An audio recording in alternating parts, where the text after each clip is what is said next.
Okay. Um,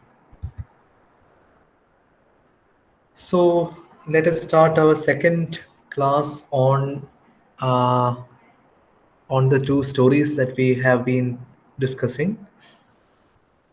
The first one was the Goldsmith and the Kashmere singing girl, and the second story that we read was a country doctor by Kafka. Now, I think we have covered the plot of both of these stories, uh, and I have spoken briefly about some of the themes in the stories.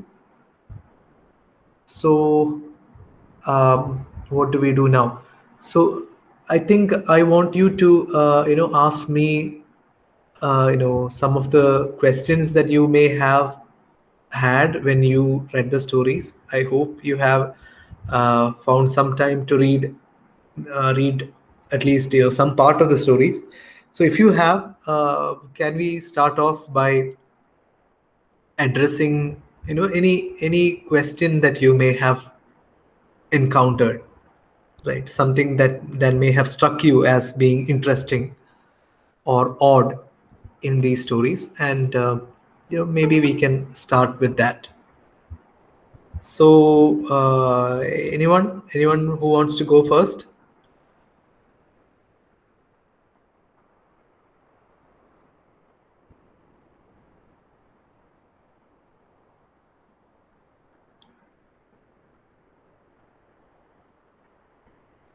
I think in the last class, Catherine had read the first story, and who was, yeah, was it Ria who read the second story? No, sir, Elizabeth. Elizabeth. Okay, I think she's not here, right? Yes, sir.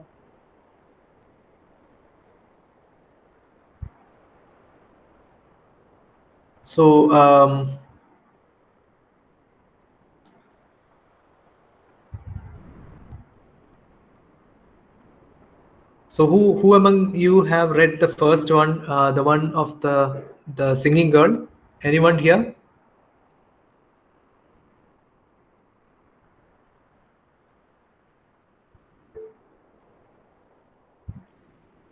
Okay, Atira is asking me a question. Let me just pull up the chat window. What is the purpose of writing stories in a fragmented manner? Why are the authors opposing the traditional method? I think you're talking about Kafka's story, right? Because that is the one probably which is in a rather unorthodox, uh, you know, uh, form. Because the form of the singing girl is actually pretty straightforward. It is in the it is a linear narrative. It begins with somebody seeing a portrait and then going after the girl and getting it. It's very linear. The movement of the action follows a very direct path from cause to effect. But in Kafka, well, Kafka stories are a little different because Kafka is not trying to tell us a story as such. There is no real story in the Country Doctor. There is no actual uh, plot as such. It is all very what do you call it? It is like looking at an abstract painting. If you have seen pictures by Picasso or Salvador Dali, right? They are abstract in a sense that you will find things there which you don't see in everyday life. If you look at a Picasso painting, you will see a lot of figures who are contorted, who they have a rough appearance of a human being, but they are composed of triangles and rectangles and all sorts of things. So one of the ways of understanding the story is by treating it like one of these abstract paintings, because the intention of this story is to create a certain kind of an effect in the reader. It is to raise certain questions about uh, what is the human condition, or what are the what are the duties of a human being, what are the the mental struggles that a human being has to undergo while while trying to balance these duties which society has imposed upon him or her, and the raw impulses which are which form a part of our character just below the surface. So here is this doctor. Society has given him a certain role to play, which is to heal people. He has to answer calls in the middle of the night. He has to go there. He has to prescribe medicines. He has to diagnose a disease. These are all roles that he has to play in society. But at the same time, he also has certain animalistic instincts inside him, like his desire for Rosa. Right? Um, he he is a person who tries to suppress that desire, because he knows that it is completely unacceptable in society. Right? It is something which is frowned upon. It is something which is almost criminal. So, you know, he has tried to dissociate himself into two different characters. One in which he is this duty bound doctor, and the other in which he is a animalistic groom. And the clash between these two characters come to a boiling point during this particular incident, when he cannot reconcile between his duty and his instincts, and he loses out on both. Right? So it is a story of failure on two counts. He is a failure professionally because he is not able to diagnose the disease and save that young boy. He's also a failure because he is unable to protect his own servant girl from the lust that is symbolized by the groom. Right. So altogether, this is a story of a human being reaching the point of breaking down, and then not being able to arrest that fall. Imagine somebody who is blindfolded and walking along a cliff. Right? When we are looking at such a person, we think that any moment now, anything is going to happen. This person is going to slip off the edge at any time. So this doctor throughout the story is like a person like that. In fact, in we have an exact same character in King Lear. If you have read King Lear, you there is a character called Gloucester. I think it is Gloucester. Anyway, the Duke of Gloucester, who used to be a very good friend of King Lear, one of his trusted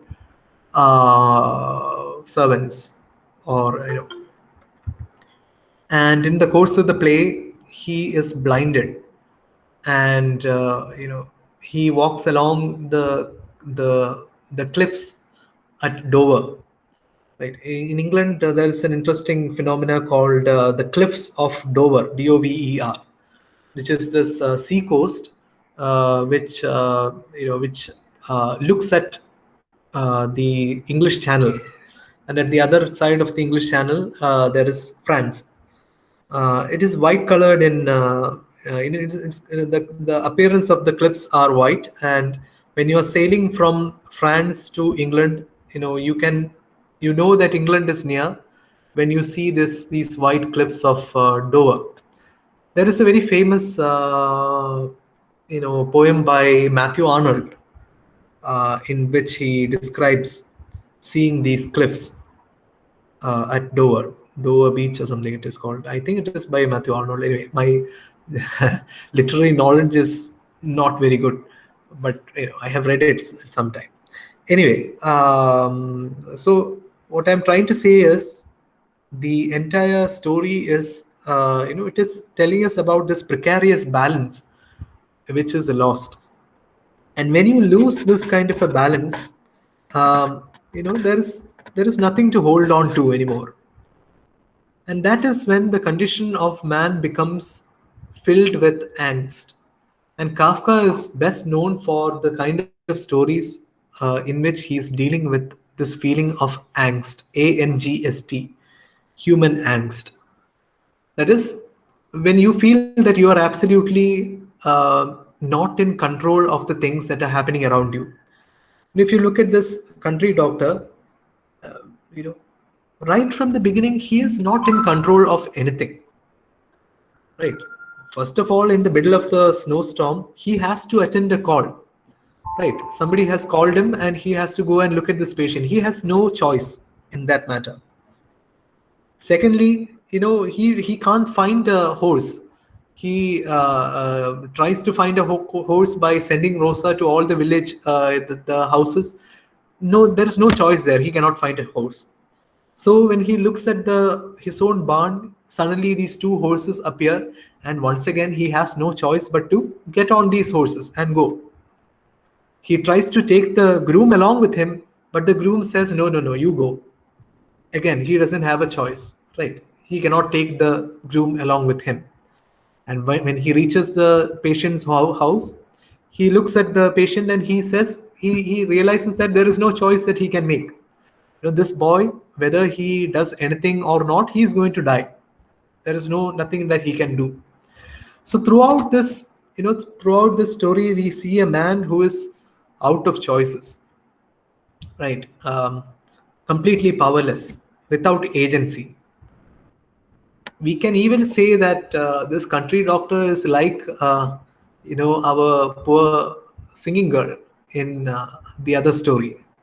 The poor girl, she doesn't have a voice. She cannot resist what the goldsmith is doing. Similarly, the country doctor too cannot do anything about what is happening.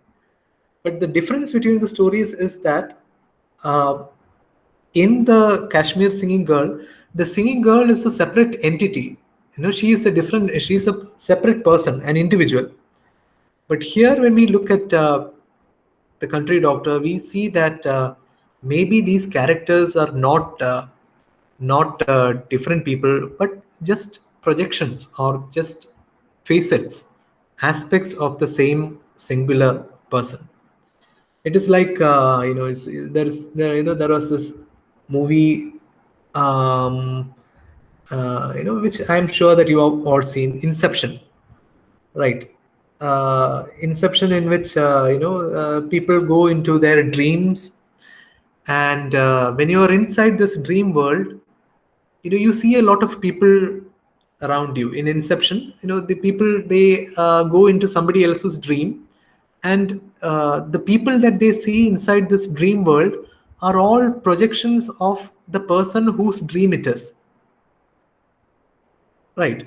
So when if you are inside somebody else's dream and you intend to do them some harm, then they will all react against you, and you will be killed. That is the thing in that movie.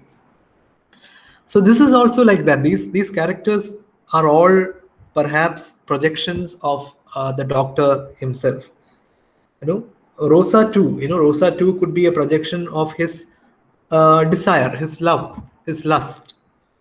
The object of his love or lust is Rosa, and that lust is personified as the groom. So there is that kind of um, you know unification of various aspects of a personality, which we can see in this story. So yeah, I have been going on for quite a long time. I don't know. I haven't still answered Adira's question about why this is fragmented. Fragmentation is a quality of dreams. Um, Actually, if you read about Freudian ideas of psychoanalytical psychoanalysis, Freud says that dreams are recombinations of real life feelings or real life experiences. That is, inside a dream, things do not follow the same sort of logical, rational order that that happens in the real world. In the real world, we are bound by certain rigid rules. For example, the law of gravity. There's no way that you can break the law of gravity in the real world. But in the dream world, these rules are all suspended. They can be avoided, and the structure of reality itself can be rearranged in certain ways. So when you are dreaming, uh, there is no need for a linear narrative. There's no need for a story to begin at the beginning and end at the end. The story can well begin at the end and end at the beginning, right? So this sort of a recombination of experiences, which is a hallmark of dreams, is seen in Kafka's story as well. So it is safe to say that Kafka's story is a kind of a psychoanalytical exploration of you know somebody's mind. In this case, it can be the doctor's mind. So that is probably why this kind of a fragmented narrative, this kind of a jumbled order in which things happen for no particular reason, that happens. Again, in there is something called in dream, time is also very non rigid. In everyday life, the flow of time is very much rigid. Our experience of time may be, subjective time may be different, but objectively speaking, one day is 24 hours and the next day is also 24 hours. There is no change in that. But certain sequences in the dream may propel you forward by years. It is as if you have seen your entire childhood being acted out in a dream. When you are dreaming, at the beginning of the dream you may be a small boy or a small girl, and then at the end of the dream you might be an old man as well. So that kind of a time, the flow of time is very what do you call it, loose or free in the dream world. So that is also seen in this story. So I hope that is some sort of an answer. Of course, you cannot directly take this answer and use it during your exam. You will have to substantiate it. And in order to substantiate anything, you have to add references. You have to read more, and use quotations or other sources to make the answer a little fuller. Now, what about the others? Anyone? Sir, I had the question about whether these are the projections of the doctor's mind and whether it is the guilt which is inside him that is, or certain questions like psychological questions that we have about ourselves that is getting manifested in the form of a dream, and if that is what is happening. But then you answered with the inception thing. So, yeah, that is kind Yeah. of. Don't write that this story is like Inception in your answers, because don't No, do no, that. no, no. But the idea was clear because everything seemed a bit surreal. The story is a bit surreal. The man, the groom popping out from nowhere, and all those religious superstitions. So the element of reality is kind of less in the story. Seems more like a man's fears haunting him. The worst happening. I think if you go to YouTube and search for a country doctor, you can find a sort of a animated version of the story. There's an animation where the story is combined with equally surrealistic animated sequences. So it was there a couple of years ago. I don't know whether it is still available. So just try to go to YouTube and search for a country doctor, and you will be able to see the story um, you know uh, made into a kind of a film, uh, a kind of a fitting film, because the animations are also equally very abstract and surrealistic. So, anything from the other story? The country, what is that? That thing, Kashmir singing girl. One thing that maybe I did not mention in the last class was regarding the word Kashmir. Like Kashmir, we know, right? Kashmir is Kashmir, but actually, what is the origin of the word Kashmir? Kashmir, the word comes from the kind of fur of a goat that is usually found in the Himalayan region, right? And the fur of this goat is extremely soft, and it is also extremely rare, and therefore it is very, it is very expensive. The advantage of this cloth, which is woven from this Kashmir, wool, is that it is extremely lightweight, but at the same time it can protect you from the cold as effectively as a very thick woolen sweater, right? So basically, Kashmir is a word which denotes something, some material which is really expensive. So if you remember the story, the way the singing girl is depicted, she was shown, in the middle of all these expensive things, like a gold-colored, golden something, right? A gold-colored couch in which she was lying down, wearing a coverlet of gold. She was sleeping on a pillow, not exactly a pillow. Underneath her head, she had a jewel box which contained gold and diamonds and whatnot.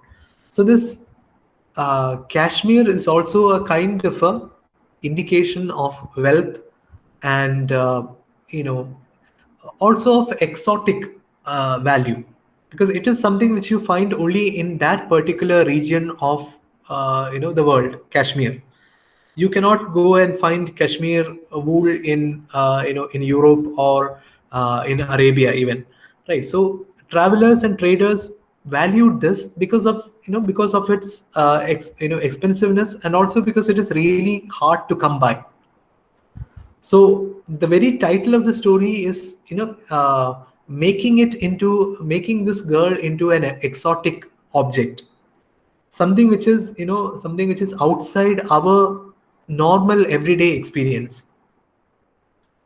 So we can read this in two different ways. As I said, one is from that colonial viewpoint, where you are making something out into the other, right? You're saying that I don't have any experience of this, therefore it must be something very special or something which is very different from what I know. If you look at old maps, really old maps, medieval maps, uh, during those times, ancient sailors, they did not have great ideas about geography or how the world was structured. They thought that the earth was flat, and if you sail far enough, you will just fall off the edge of the world. So, in these ancient maps, there used to be writings such as, "Here be dragons." That is, if you sail to that part of the map, you will find dragons there. Or here be the people who eat others, cannibals. Or here be people whose heads grow underneath their arms. So like this, these ancient maps were populated by monsters. You could find a lot of monsters in these ancient maps, uh, which is a projection of the limited knowledge that these map makers had, because they did not know something. They made that unknown into something which is terrifying as well. That is the easiest response that we human beings often do. If we don't know something, we make it into something which is horrifying or fearful. It is happening all around us even now. So if you are a person who belongs to a certain religion, and you think, of course, that your religion is the best, So you make people who belong to that other religion into people who are very terrifying bigots or terrorists or violent people or uncultured people or whatnot. If you belong to a certain kind of sexual orientation, you think that yours is the the best, and you make others into monsters or beasts or whatever. So that sort of a reaction to partial knowledge or absence of knowledge, ignorance, can be seen in in this story as well. We can read that story in such a way. So that is also a possibility.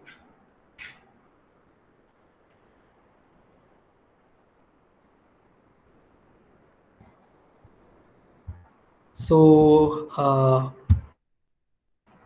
what else? You tell me.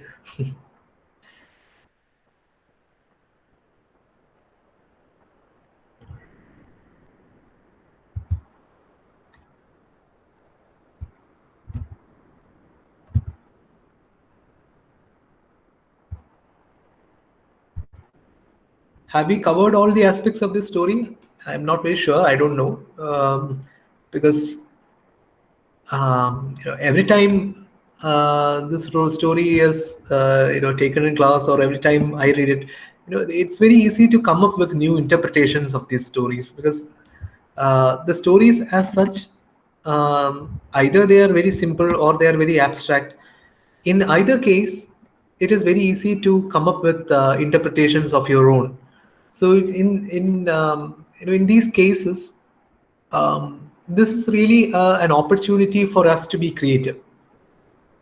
Whenever we are presented with either a very simple story or a very abstract story, it is always better if we can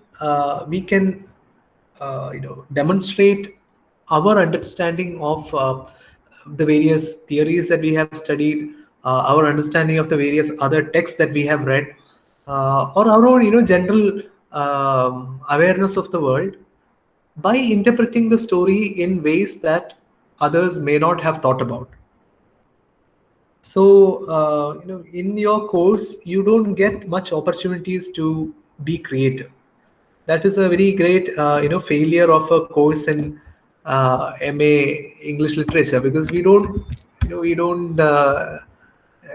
have a paper where we ask you to write stories or poems or novels, right? We teach you stories, we teach you poems, we teach you novels, but we don't ask you to write a poem, we don't ask you to write a story or a novel or a play. So that is a great what do you call it, that's a great blind spot, which unfortunately we have to live with. But one way of getting over this kind of a lack of creative opportunity is by taking what you have, taking the kind of instruction that you have been given. Right from your first semester, you have been reading all kinds of theories: post-colonialism, Marxism, feminism, thatism, thisism, right? Everything, anything, and everything. So this is the opportunity for you to take all those things and do something with them, right? So you're welcome to do that, because you can do that in this paper. I think this whole course is like that, right? You have a lot of novels and stories and narratives. So take these narratives and put them through the apparatus that has been given to you.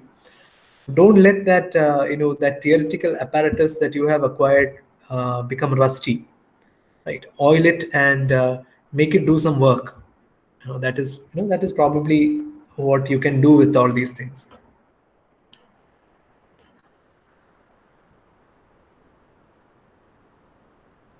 So anyway, we should really talk about our upcoming stories.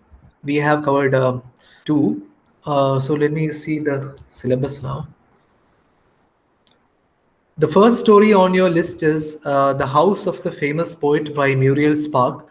That is a story about war and about um what a poet or an artist can do in the context of war. So I don't know whether we can take that up. Then Arabian Nights we have dealt with. The third story is Washington Irving's Rip Van Winkle, which is a kind of a mythical story. It is a folk tale, something that you might be already familiar with. It is about a person who falls asleep for a very, very long time. And when he wakes up, the world around him has changed. And he finds it really difficult to adjust in this changed world.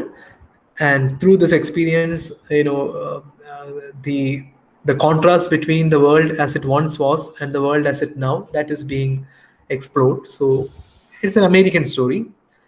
So that is there. Then you have Kamala Das's Dance of the Eunuchs. So this is a story which was not there in the syllabus before 2018, I think. I'm not sure. Anyway, this is a story which I have not read, so I don't know about it. I also don't have the text with me, so I'll probably leave it to the end. Then we have Kafka's Country Doctor. That is done. Then Borges's Garden of Forking Paths, which is an interesting story. So maybe we'll deal with that next. And then you have Stephen Crane's story, The Open Boat, which is also from America. And that story is about nature and how man is really insignificant when compared to the forces of nature and all those things. So it's a kind of an okay story. Not much problems there. And finally, you have the seminar text, which is Cynthia Ozick's Shawl. That is a story about the Holocaust, the Second World War, the mass murder of the Jews by Hitler, and how people had to suffer in a concentration camp. So that is a really a sad story. It's a touching story. Um, it is also about the suffering that women undergo, especially when caught up in between all these kinds of extreme political events. So yeah. So maybe for our next class, among these, I think the story which uh, goes along with what we have already discussed in the first two stories is probably Borges's story of the Garden of Forking Paths. Now, coming from Kafka to Borges, we find a lot of similarities because just like in Kafka's story, a lot of this story is also non-realistic. In fact, it doesn't seem like it could really happen in daily life. There are a lot of things which happen almost as if by chance, and uh, you know a lot of there is an intermingling of various time periods there. You find influence of ancient Chinese philosophy, ancient China, along with modernism, and also all of this is set in the context of World War I. So you find a very wide and varied canvas against which this story is written. It is also a kind of a very non-linear narrative. There are elements of this narrative uh, you know which which are jumbled up. And just like the Arabian Nights story, this also has a kind of a framing story. We talked about how in the Arabian Nights, the all the stories are framed inside one big story. So here also, we have something like that. So maybe because of all these factors, we can discuss Borges's The Garden of Forking Paths in the next class. So our next class, let me just have a quick look at the timetable, is, wow, it's tomorrow. So our class is the second hour tomorrow. So I don't know whether you will be able to complete reading the entire story by tomorrow. And anyway, we'll require more than one class with which to deal with this story.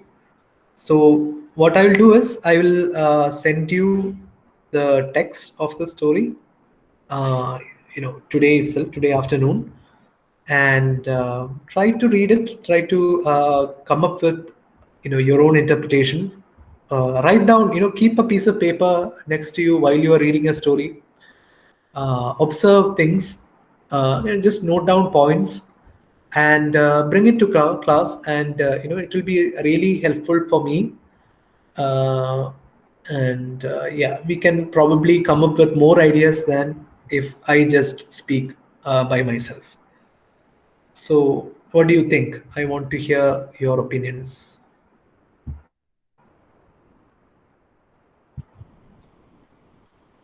Catherine has sent me a message I did not see. We have a poem with the same name by the same poet in gender space and so the units. Okay, is it a poem? I don't know. It is written in your syllabus that it is a story. I haven't read it, so I am completely at a loss whether it is a poem or a story. If it is a poem, then maybe it's a printing mistake, and maybe that is why it is included in our modes of fiction syllabus. I don't know. I have no idea. Anyway, who is taking gender studies? BNM, sir. BNM. So I will ask him. I'll ask him whether it is a story Sir, or a poem poem. പഠിപ്പിച്ചു. എന്തോ ആ poem കേട്ടില്ല. പഠിപ്പിച്ചു കഴിഞ്ഞു. പഠിപ്പിച്ചു. ആ, So it is a poem. yeah. Okay. Then why is it put inside our syllabus? Don't know. Okay, I will clear it up. Maybe I'll ask KMJ and I will clarify it. Okay. So anyway, for the next class we'll deal with Borges' story, The Garden of Forking Paths.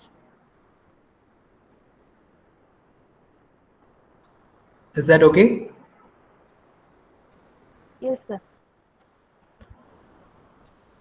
Okay then. Then shall we wind up for today, and we will meet in the next, tomorrow during the second hour. Okay then. Thank you for being here. I will see you tomorrow. Thank you, sir. So,